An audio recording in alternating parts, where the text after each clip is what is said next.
Chino! Kimchi Chino! 오빠.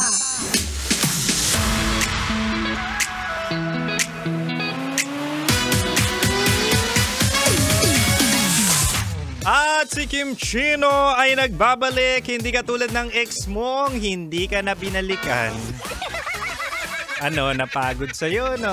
Napagod sa ugali mo, no?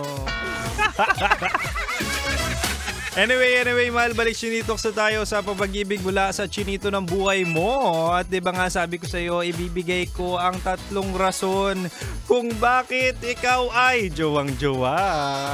Ay, nako, hirap no, pagod ka na magsarili. Bakit hindi ko nilagay yun sa rason? Pero parang talaga nga namang kasama yun. O, di ba nga sabi ko kanina, pwede nga naiinggit ka sa paligid mo o kaya gusto mo na talagang magmahal at mahalin pabalik. Ang isa pang rason at pangatlo at panghuli ay jowang-jowa ka kasi napagod ka na sa talking stage. Totoo, no? Nakakapagod yung puro harutan lang, puro kumain ka na ba? Nakakapagod din yung kumbaga mag-uumpisa ka na naman humarot. Tapos babalik na naman sa katanungan na ano bang favorite mong number sa electric fan? Ano ba? Nakakapagod pag temporary lang talaga. Kasi ang landian ay talaga nga namang madaling mahanap. Pero ang pag-ibig, pagkahirap-hirap, hanap-hanapin.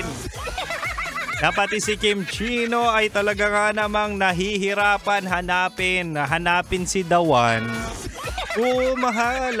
Ako nga rin jowang-jowa na talaga ako kasi totoo tong rason na to, no, na napagod ka na sa talking stage at gusto mo na talaga ng label.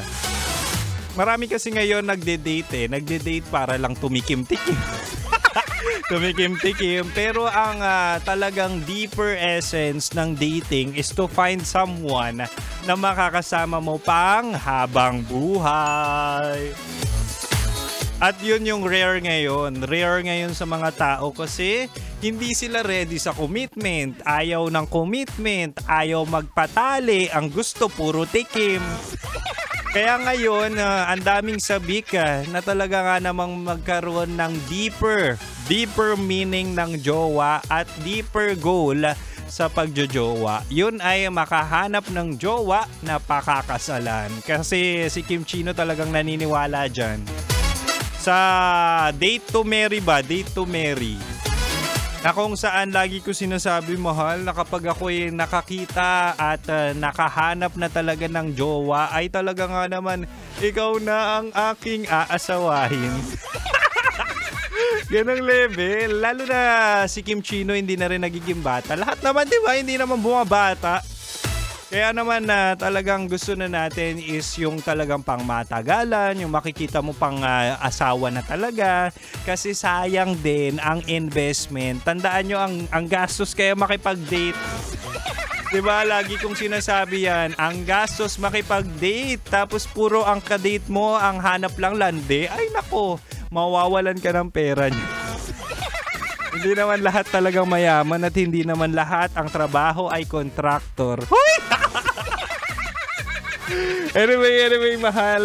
Sana yung jowang-jowa era mo ay matapos na. At sana mahanap mo na si The One. Mahanap mo na ang chinito na katulad ni Kim Chino. Kapag chinito, green flag mahal eh. Kaya try mo kami. Try mo kami mga chinito. Huy! Anyway, mahal. Happy Tuesday ulit. Ay nako, konti na lang. 3 araw na, it's already Friday.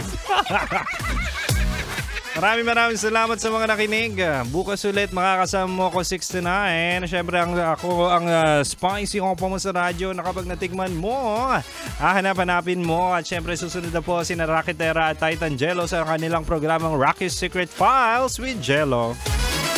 Huwag kang lilipat ng radyo, ayoko yung palipat-lipat. Anyway, manatili nakatutok dito lang sa 90.7 Love Radio. Kailangan pa bang i-memorize yan? Basic!